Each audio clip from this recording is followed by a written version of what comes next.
he was probably nervous in moving it from its original house where it had been put originally, you know. So he left it down, and of course the house was eventually ransacked and broken into, and statue was taken, and back in, I think it was 81, but it could have been a bit later, you know. I'm not really sure exactly what year it was. And we searched for it, but never found it, you know.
Well, my name was Rob wasn't.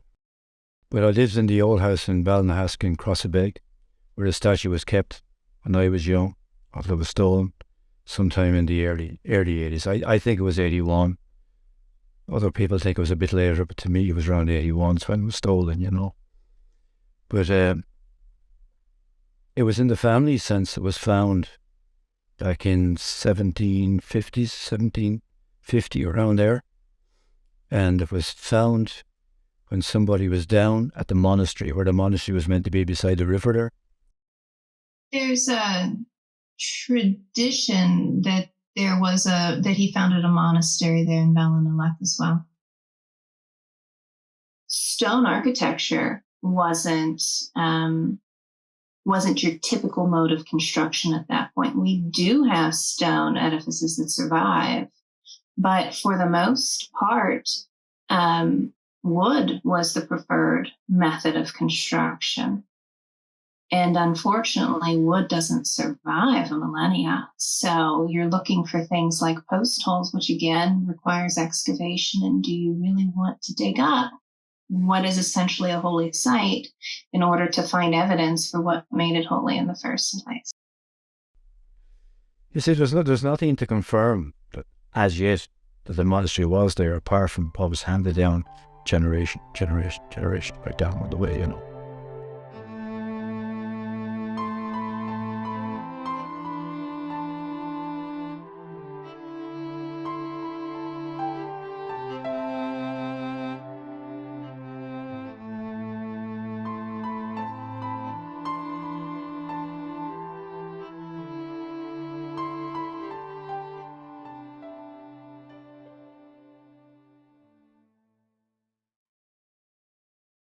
Yeah, it was believed locally in Ballinalec that there were valuables buried under the ruins of the monastery. People were digging for treasure sometime in 1750 when the wooden figure was found in or near St Maelruans well. And they were digging around the monastery, and the reason they dug around the monastery was because it was meant to be treasure. In the year 1750, a man who lived in the neighbourhood had a striking dream in which he was urged by some superior spirit to go and explore St Maelruans well, in which there was something remarkable concealed. This dream recurred on 3 successive nights.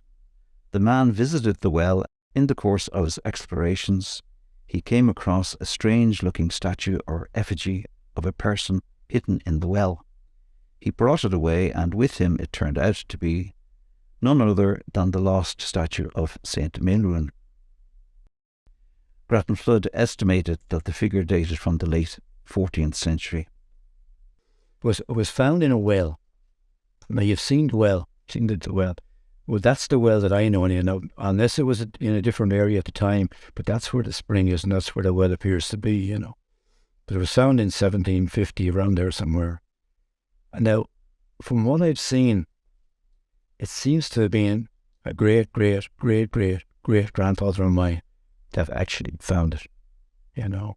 And that's how it ended up in our house, in what I class as our house, which is a very old house, a few hundred years old, mud walls, you know, and there was thatched roof. And in the latter years then, I remember when I was there in the 60s, they put an asbestos roof over it, you know. But it was kept in the house, in a clock, like I've showed you. And I mean, my memory of the whole thing would be to do with the fact that people were coming to see it. There was tours coming to see it. And there was a guy at that time from Wexford. He was called Dr. Haddon. Dr. Haddon, he wasn't a doctor of medicine. He was a doctor maybe of history and whatever else.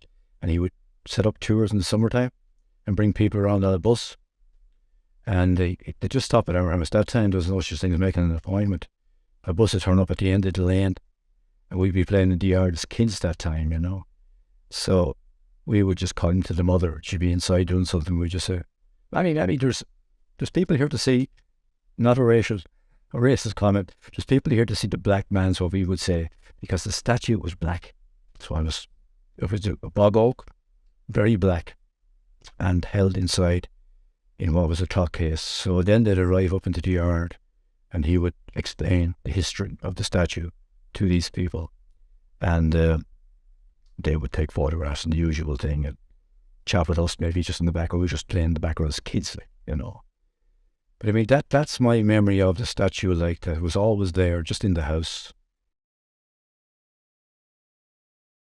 Well, you see, when people came wanted to see St Maelruan's statue, my mother should go in and she'd get the statue and she'd bring it outside. Now, sometimes it'd be placed against the wall, just on the step at the door. Other times it'd be put at the hedge opposite the front door. And there was generally a little stool or table put up to support it, you know. That's how it was viewed, generally speaking, you know. And people would walk around and have a look, and that'd be it. They'd take their photographs and inquire as to what was involved and where it came from.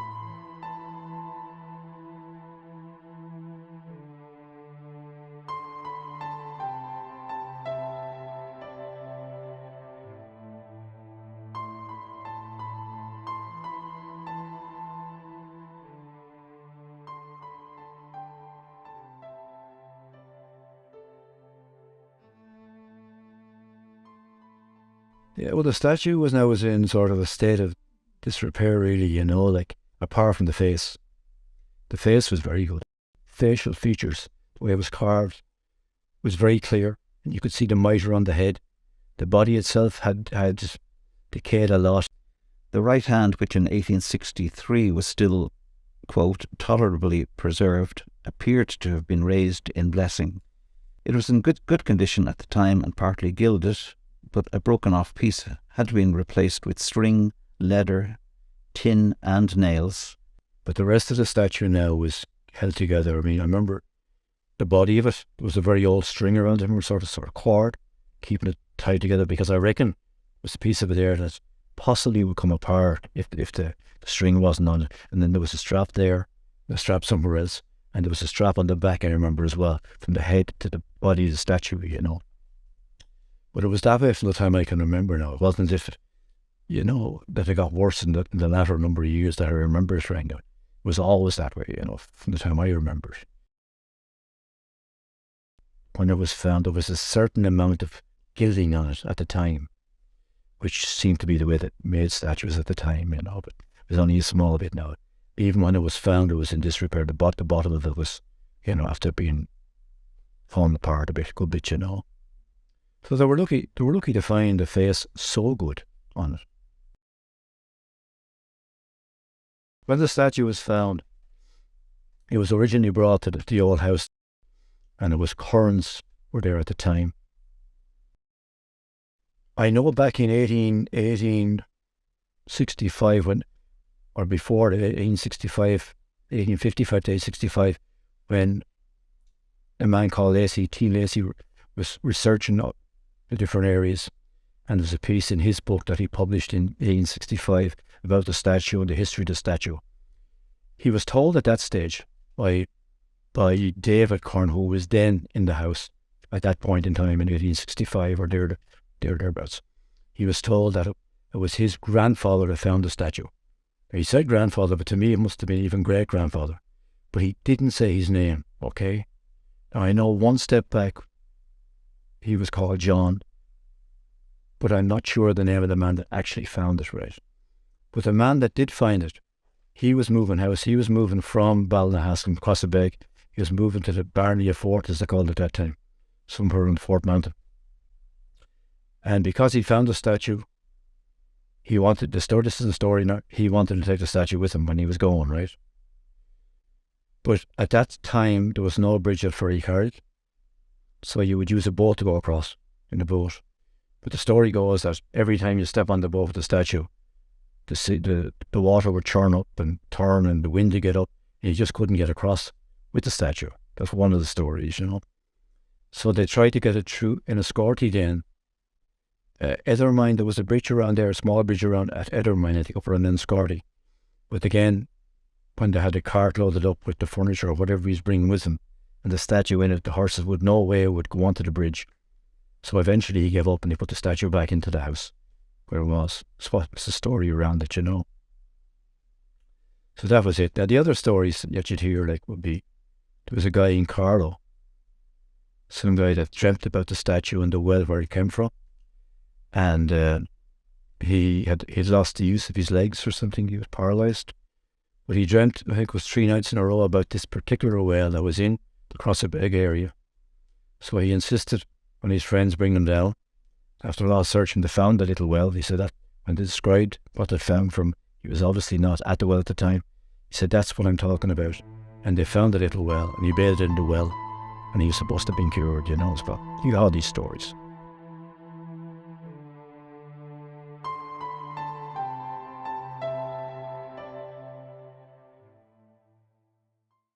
My name is Jim Finn, and parish priest here in Crossabeg and Ballymurran. I'm ordained over 40 years, but I've been here for the last 19 years. I've come to know the place, understand the place, and really love the place. It's a place of great diversity. It's here on the coast, southeast of Wexford, and it's here where many, I suppose, events have taken place historically. And one of those is, if you like, in the memory of people, is the existence of St Maelruan monastery. And there are some others, the St Killian here as well. And there's also St Bridget and St Patrick's. But St Maelruans is one that has always captured the imagination of people. And to understand maybe our history a little bit, we are an island and we are susceptible to great invasions. I think there are people here in Ireland for about 9,000 years to tell us on an archaeological level. And also Christianity came with St Patrick, and the dominant tribal culture was Celtic at that time. Patrick came, as you know, first of all to mind the sheep. He was brought here as a prisoner. He went back and he went to France. He went to southern France, and there he was educated. He felt his call to Ireland and he came back. We would understand Patrick coming back and bringing with him a monastic type of Christianity coming from Maelruans in the south of France near Marseille. And also he brought that from the east because that's where it came to, our side from the eastern, probably Egyptian monasteries. That's important, I think, then to see how it materialized. Because in the early days of St. Patrick's time, through his teaching and his learning, we had a kind of a monastic settlements independent of each other. He would not have preached all over Ireland. He probably had a team, but probably more than likely the next 100 years there was a lot of preaching and teaching, to setting up with these monasteries. We see them on the Skellig Islands, we see them on the west coast, these beehive huts. And it would be in that context that we're looking at the growth of Christianity, the growth of, if you like, an Irish flavoured church. And there would have been small communities. They would have been in a diversity around a main centre to which they met and which they prayed. But they were pretty independent as far as historians will tell us. They were independent of their own, but they had that unity, of course. So Melron then, I suppose, was here in the 7th and the 8th century, around that time. And he was part and parcel of a great time of learning. Now, Christianity had been here for a while, and of course it was monastic. When monasticism grew, they became rich, and sometimes they became, if you like, lax in what they were doing. So St Maelruan is recorded as being very much part of what was called the Céile Dei. It was sometimes referred to as the culties, and they were a reform movement within the church, and Melron was one of the main people behind that. It was a renewal movement to restore into the monasteries a kind of a more particular, stringent type of Christianity. The teachings that he gave were recorded later on, about 100 years after his death. Céile Dei is very often translated as clients of God. Melron is always regarded as one of the main movers in that movement, and that he helped to spread it around the country. He established the monastery here, as I say, around 774, and quite a lot of monks came to live in the monastery. In the laxity of what was taking place, and would have meant there was less prayer, less vigils, less fasting, more business, more busyness, more rush, as you can imagine from different areas of different towns that had arisen over some of these monasteries, and here in, if you like, in the southeast as well, just as we are on the coast, the seas coming in, like to a few miles away. So what Melron and his reforming monastic endeavours were that they restored to what was the more ancient and the more strict form of spirituality. And it was seen to have worked. It was seen to have worked from an archaeological point of view and from a spiritual point of view. That really meant then simply that they restored the strictness of getting up in the morning for early morning prayer. They would attend to prayer. They had Mass 3 times a week, the Eucharist, Sunday, Thursday and Friday. They would have had a strict vegetarian diet. They prayed during the middle of the day, and they came and they prayed again in the evening with a strict rule. And they brought in postulants, and they were trained, and then they took up their places. He did his first monastery in Tallaght in Dublin, and that became very famous because there was a lot of writings from that. One of the important things arising out of the Céile Dei movement was the literature that flowed from the pens of people associated with. So the early Irish lyrics, very beautiful nature lyrics, are very often associated with the Céile Dei movement. And of course those lyrics spread into Europe as well, and were written down in the margins of some of the very important manuscripts over the next few hundred years. He would have founded the monastery in Tallaght, and more than likely then he would have founded other monasteries, or they would have followed this more strict rather than a lenient type of living of monastic vows. We know that Melron died and was buried, it's recorded in the manuscripts, in 792. So that's when he died. So if you backtrack that, you would imagine then that he was in this area in the maybe the 740s, 750s. They would have been here in this area. And as I have said, the different invasions coming after this time, like the Vikings, followed by the Danes in 1040, followed by the Normans in the 1100s, followed by the Reformation in the 1500s, followed by Cromwell in the 1600s. These monasteries, these huts built, sometimes clay and wattle, sometimes stone, would have dated into the background or into the earth. But what lives on in the memory above all is devotion and respect and the historical and archaeological evidence of what we find here in this community, in this parish of Crossabeg. Yeah, he probably travelled quite a bit himself. but maybe not too far. I'd say his students travelled quite a lot of the country, and then they would have had strong communication with monasteries in North Tipperary around the area of Lora, and Terry Glass, Derry na Flan. Those areas had communication with Tallaght.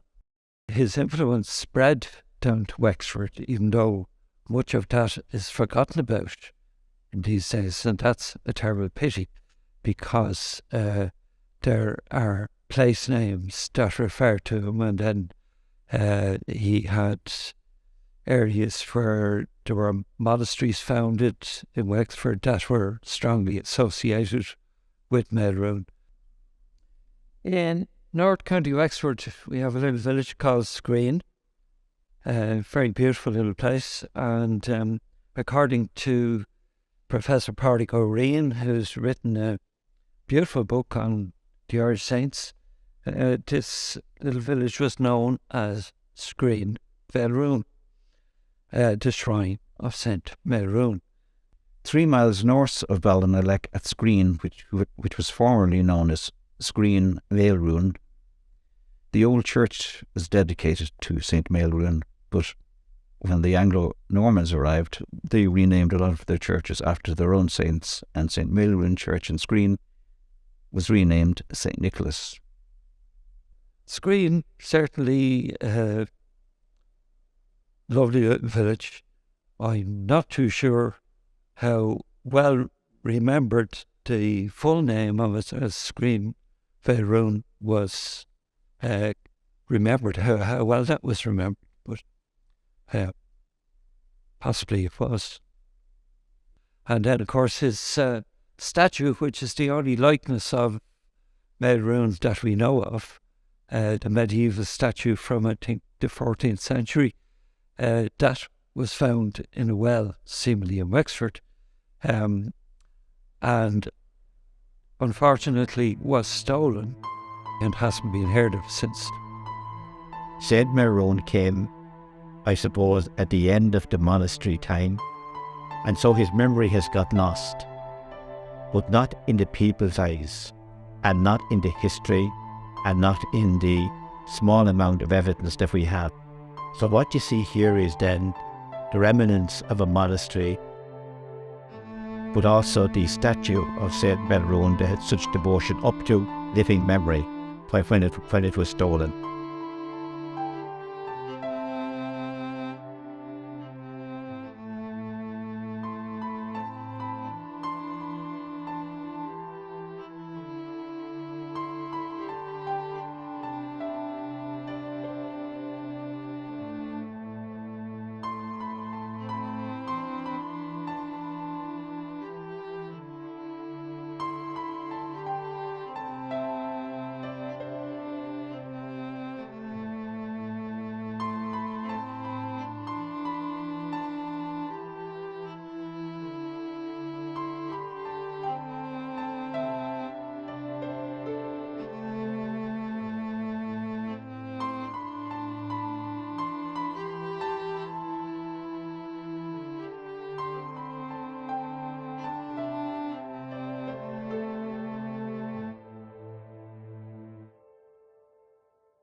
His feast day is the 7th of July, I think, 7th of July. But after the statue being found, like the people in the locality there, they would have a festival around the 7th of July. They would have, on the eve of or on the day, and probably both, I'd say really, they would go down to the site of the monastery. A huge bonfire would have been lit on the night, and parishioners drank and danced into the early hours. But the popular belief of magical powers of the wells was criticised by the clergy, and in the late 1800s they were opposed to the excesses of these popular festivals that often included fighting, drunkenness and immorality. They bring the statue down.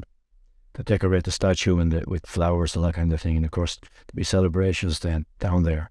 And there will be a lot of alcohol or lemonade consumed, I presume, as well, and it will go on all night. There'll be dancing involved and singing involved. So it was a whole nightly thing is what it was. That went on. That festival went on for a long time. I think went on to 1875. And the parish priest at the time, Crossabeg, he actually banned it, is what he did, you know what I mean? Because I presume it wasn't within the teachings of the church to be dancing around a bonfire and maybe consuming alcohol and that kind of thing. So he put a stop to it in 1875, I think, somewhere around there. That's what he did, you know.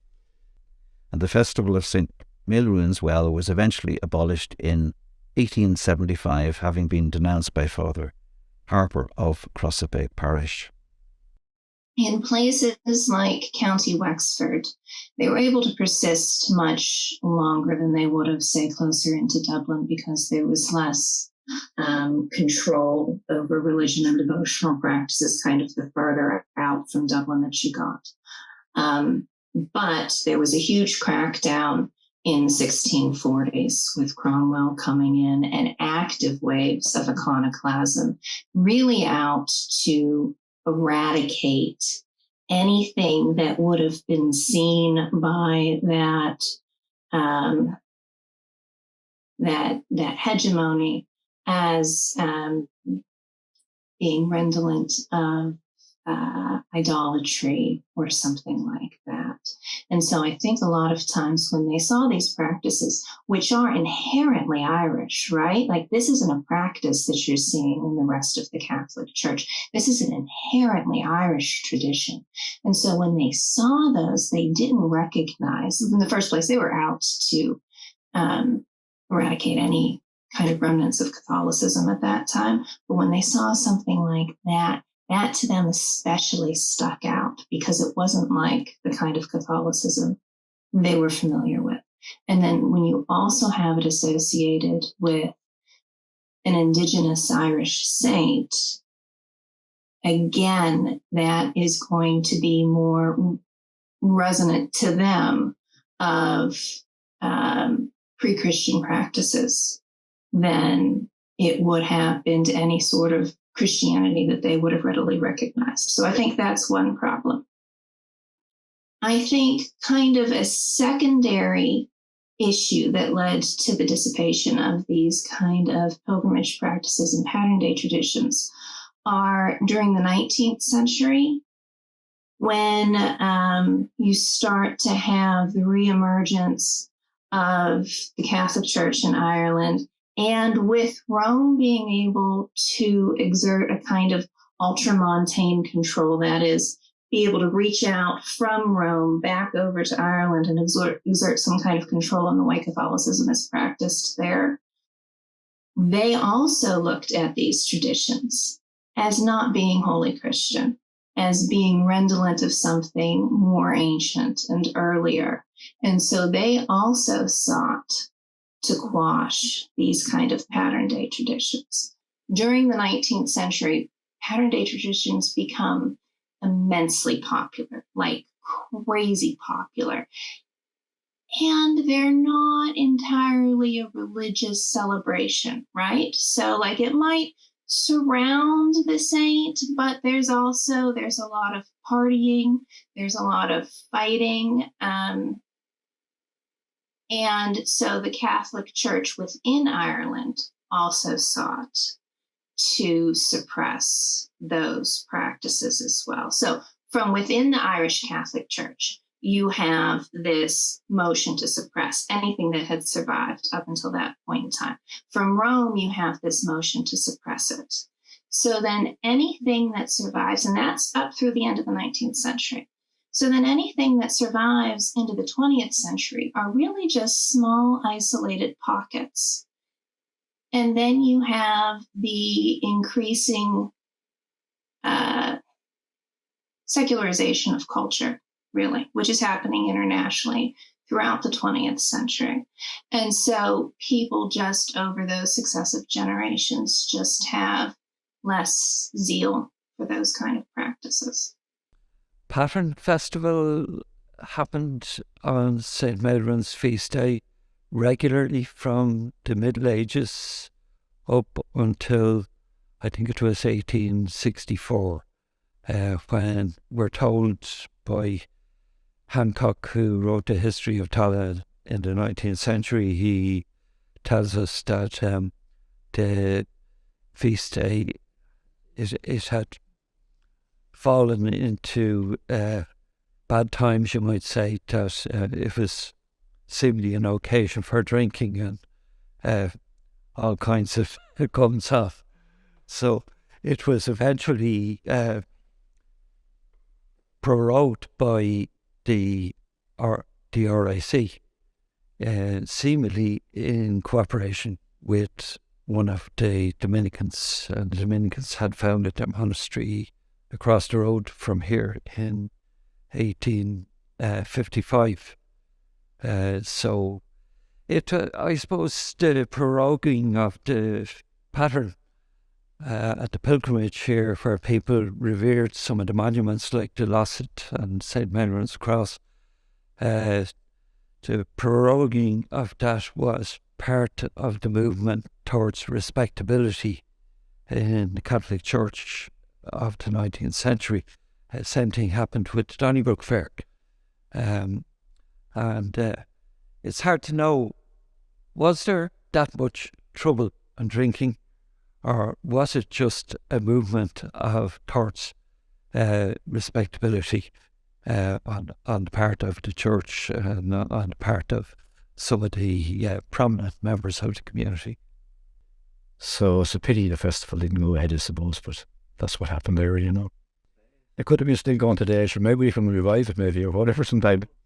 So, I mean, really, it's remarkable that we have something like what goes on with St Gobnait and Ballyvourney still extant and still so incredibly popular. In 1946, the Journal of the Royal Society of Antiquaries of Ireland reported that only 5 wooden figures of Irish saints have come to light. All portray saints of the great monastic period who were founders of monasteries and builders of churches from the 6th to the 8th century. And there they list the saints as St Maelruan, St Maelruan, St Maelruan, St Gobnait, whose feast day is still celebrated locally.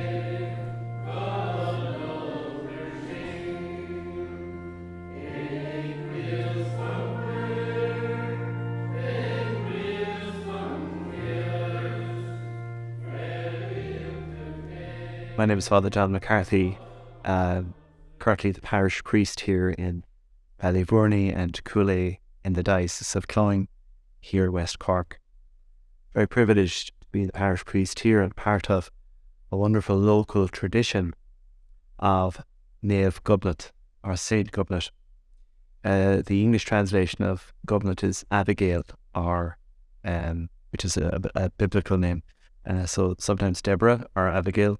And Naomh Gobnait, St Gobnait, is greatly celebrated here in the parish, especially on the 11th of February. Many people come from all over the country, especially on the feast of St Gobnait, to honour her and to ask her intercession for all sorts of ailments. And her shrine is visited frequently. It's astonishing for many people who may be not so familiar with the saint, how well celebrated and venerated she is here locally. So literally thousands of people come here. And I'm speaking to you on the feast of St Gobnait, and our modest church here in Ballyvourney, a typical parish church, is packed.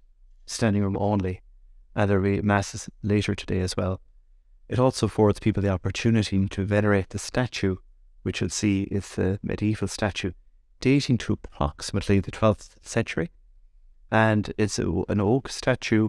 It is an image of St Gobnait as a medieval woman, so the wimple, the various kind of religious dress you associate with the Middle Ages. She's depicted in that format, and she's depicted in prayer. And the statue has a kind of a hollow back to it, so it must have been held up aloft for people to venerate. And what happens is people bring a ribbon, and they measure the ribbon the full length of the statue, just over 2 feet, and wrap the ribbon around the statue, rub the ribbon, and the ribbon, because it's the length of the statue, is known as a measure. And in Irish, it's the tos. So, Oscailga in Irish, it's known as tos Gobnait. So people bring the measure home with them, and they may bring it to the sick or wear it themselves. Some people wear it. It's especially associated with healing of throat ailments. But many people who are maybe bedridden or confined to home would swear by the properties of the ribbon and the measure as a kind of a, I suppose, third class kind of relic, as it were, of St Gobnait. So it's a real living tradition. It's astonishing, as I say, to anybody who's not familiar. And young and old come here. It's the tradition is certainly being passed on. And as I say, many people come here, especially on the 11th of February, her feast day, to invoke her intercession for their various ailments. And that wooden statue, the oak statue, is in safekeeping, and since Cromwellian times has been under the safeguarding of the parish priest. So I feel immensely privileged that I'm part of this tradition too, that from the time of persecution, that safekeeping the statue is in the custody of the local parish priest.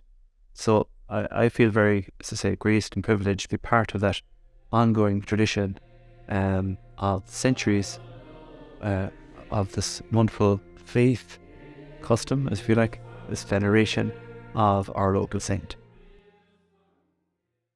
Seemingly, the tradition of Melron was somewhat forgotten in the Wexford area. So I'm not too sure if it would be revered in the same way. Of course, the thing going for St Gobnait would be that Ballyvourney and Coolay is a fairly strong Gaeltacht area, and so the tradition among the people would be consequently much stronger. So I think in part because it's isolated, I think in part because for whatever reason the people there were exceptionally dedicated to preserving it. And you also have, like, in the landscape too, like a very clearly defined well area. You have still medieval ruins and later ruins there as well. I just think that it's extraordinary that it's been preserved there. But also keep in mind there would have been hundreds, if not thousands, of these figures across the island. And so the fact that we only have one really with an active living tradition around it is tragic.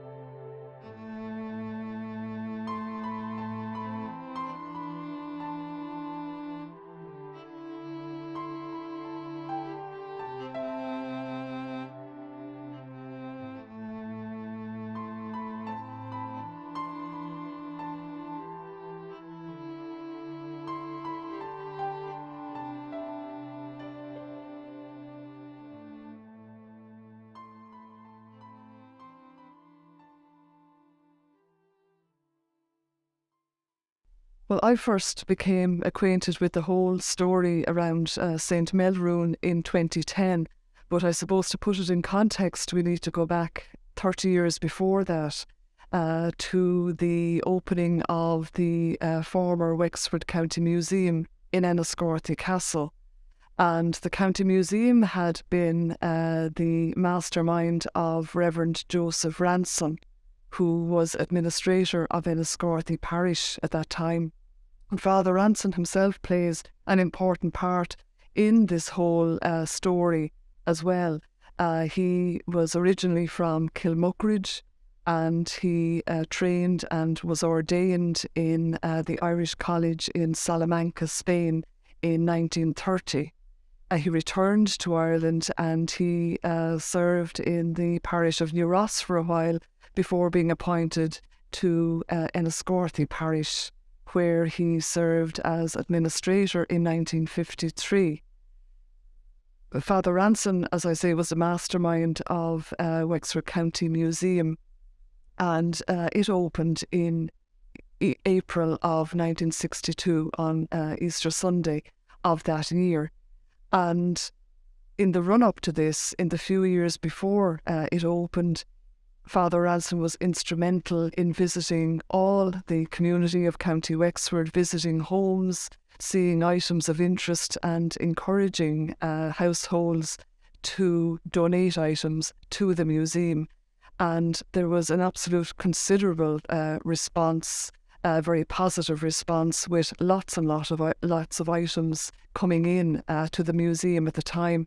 And I suppose anybody looking back can remember, in the long history of the County Museum in Enniscorthy Castle, can remember each of the rooms across the 3 floors of the castle being absolutely chock-a-block with items. It was a very eclectic collection, to say the least. But in addition to all the items on display, there was a storeroom in the castle on the 1st floor that was used to house a very large collection of artefacts that were handed in daily and that weren't put on exhibit. There was probably no space for them. And then there was a rotation of items as well. So some items would be on exhibit for a few years and then would be returned to storage.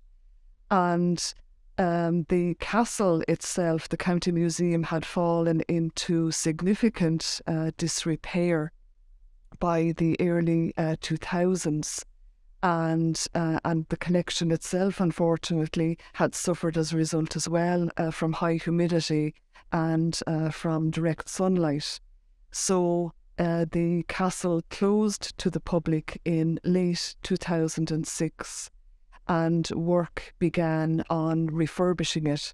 And the castle itself and its extensive collection passed into the custodianship of Wexford County Council, and thereafter the collection to me here in the County Council archive in Ardcavan. So the 1st floor room in the castle was used to house a number of items that were not on display or were returned to storage after having been on display. And there were 763 items in this particular room. So when the whole collection was transferred to the County Archive in 2007, I began to painstakingly catalogue each individual piece. Of those items in that particular storage room, there was one which was item number 705, and I was at pains to describe it appropriately because I had never seen anything like it before, and I could not put a date on it, so I just left it undated and described it as what appeared to be a crudely carved figure, possibly a statue and possibly of bog oak. And that was the end of my description of it. And it wasn't until 2010, by sheer chance, I received a phone call and subsequently a visit by Rob Weldon of Crossabeg, whose family had, and for previous generations since the 1760s, had housed a statue of St Maelruan in the family home. And Rob advised me that what I had, as in item number 705, was in fact a crudely unfinished carving of the St Maelruan statue that the family had, and that was taken from the family home in Crossabeg. So they started making a carved copy out of bog oak of the statue. He was setting up the museum in Enniscorthy at the time, trying to get stuff to put into the museum, you know. So I was interested in St Maelruan. He knew of the statue, and he would come down, and he brought a guy from Breen's Carriage Makers with him. And Rob recalls that it was one of the staff there, possibly Colin Breen, who was a master coachman and a very talented artist, who was commissioned to carve a replica of St Maelruan.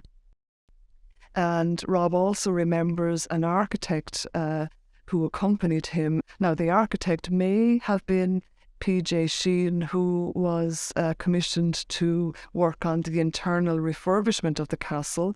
Now, he wouldn't take the statue. I don't know whether he's offered a statue or not, but I think he was if he wanted to bring it to the museum. But because of all the stories around the statue not leaving the parish, I think he was a little bit nervous of taking it to moving it for that reason. The superstition kicked in a little bit there too, you know. Father Ranson would have been very aware of the historical importance of the St Maelruan statue. He wrote an article about it in the Past Journal in 1949. And I also have in the archive a copy of Hermantia, which was one of the earliest classical journals, academic journals in Ireland. And he has inscribed that on the inside cover 1943. And that is devoted to St Maelruan and the rule of the Cayley Day, which St Maelruan authored for monastic life in the 8th century. And Father Ranson on the inside cover has a photograph which he presumably took of St Maelruan at Crossabeg, and has captioned it below as well. But in his article that he wrote for The Past in 1949, he also features some images of the original statue which he had taken at the time as well. So Father Ranson was anxious to secure a replica of it. They were making the copy and they were back several times measuring and checking it against the original, and it seems he died very young, this Father Ranson man. He died in his early 50s, and it must have been in the early 1960s that he died. Having little or no knowledge of carvings or wooden devotional sculptures, I gave a rather basic description to item 705, which I described as a crudely carved statue of sorts, possibly of bog oak. And there was no caption at the time to indicate that the replica had been on display. That was definitely put into the museum, because I remember going to see it. I was only very young. The father, Uncle Peter and myself went to see it, and we saw it in the museum. And it was unclear if the replica statue had ever been on display, but thankfully Rob was able to corroborate that it had been, and he recalled having visited the castle sometime in the 1960s or possibly early 1970s, and it was on display there at the time. It wasn't left in the museum very long because they didn't seem to have a lot of information on it, because this man had died, his Father Ranson had died. He was the one with all the information on it. It was just unfortunate that when it was found in the room before the collection was transferred to the County Archive in Ardcavan, while we did retain all captions for items that were on display and that had previously been on display, there was unfortunately none accompanying the carving. So I have to say Rob was instrumental there in establishing some important provenance for that piece. But what happened was, when they put the statue into the museum, it cracked down more or less the centre of the face. The body was just plain, it hadn't been carved at all, really. The fact that Father Ranson commissioned a reproduction of the statue in hindsight was a very positive thing, given that in 1984 the original statue was taken from the Weldon household at Ballinalek, Father Ranson himself passed away prematurely at the age of 59 in 1964, and the County Museum had only opened since April 1962. So perhaps this was the reason why the replica statue remained unfinished, because it was certainly a cruder copy of the original, which was very detailed, particularly the facial features. Well, as an archivist, it was my responsibility to safeguard all the items that were in the former County Museum collection. And, you know, in terms of provenance, everything has to be given a potted history as to its ownership and any documentation where information can be established on it. So this replica carving, albeit unfinished, is still an important piece of history, and more particularly in the absence of the original St Maelruan statue.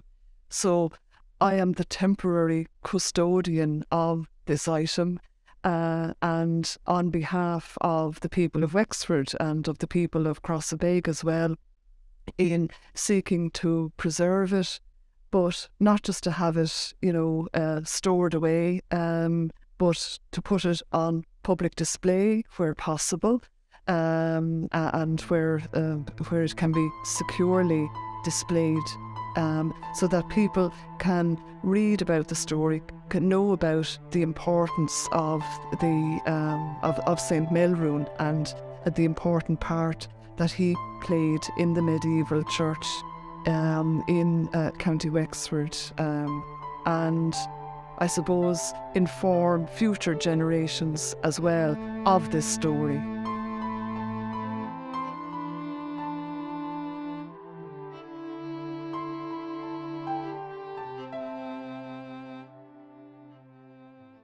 I think it was stolen on purpose. I thought first when I heard the story it was a random break-in, but this is just a piece of wood. It's somebody's eyes who would not know what it meant. There was a break-in, it did disappear, there were visitors coming, a lot of people knew, because it lay in the historical manuscripts, and also that people came in groups and in buses, I believe. So there would have been a lot of people coming, seeing where it was so simply placed, in a lovely place, but quite open, with no security. I think that somebody saw it, knew what they were talking about, and I think they would have taken it. So as to who would take it, I say to you, that's just my own idea. That was more likely to be kids than someone trying to steal some from the house. Now, it could have been either, I know. For some reason, I just think it might have been kids. There is the possibility that somebody took the carving and knew of its historical significance, and that it may be in the locality still, or it may have left the locality, it may indeed have left the country. I mean, because of the superstition thing around it, I'm unlikely to believe that it was taken and tried to bring it out of the parish, you know what I mean? The importance of Melron, the ancient statue of so long, would know what they were taking. If it was random, and it was just random, this was to a person who wouldn't know, a piece of wood. So it had to be, I would imagine, taken. I think it was intentionally taken. Yeah.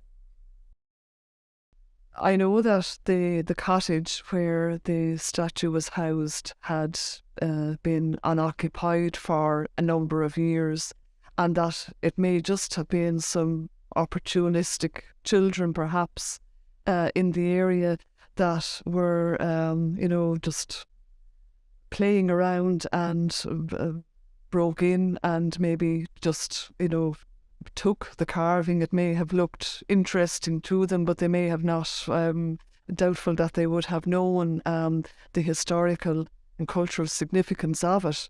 And They may have subsequently discarded it. It may be lying in a ditch somewhere, or had been at the time, and then just deteriorated over time. I'd say with the publicity that the statue is beginning to have, that there's a fair chance somebody knows something about his whereabouts. And it's not the kind of artifact that would disappear or be destroyed. So it might be in somebody's possession somewhere, and they mightn't even know the significance of it. So I'm hopeful. I'm just hopeful again that just maybe it'll jog somebody's memory, and that someone will come up with something, some information on it. And I think it's possible for it to be found again. I think these things show up, and I hope it will. And I would be very surprised, really. We may not see it, but I would say it will be discovered again. I mean, for ourselves, we didn't appreciate what we had until it was gone. And I know we always sort of felt that it sort of, I suppose, kept the family safe in some way, or brought some kind of a blessing on the house. This was always the thinking about the statue as well, and somebody knows as to what happened to it, and obviously someone does. Then all they'd say to them, as far as we're concerned, it'd be lovely to have it back.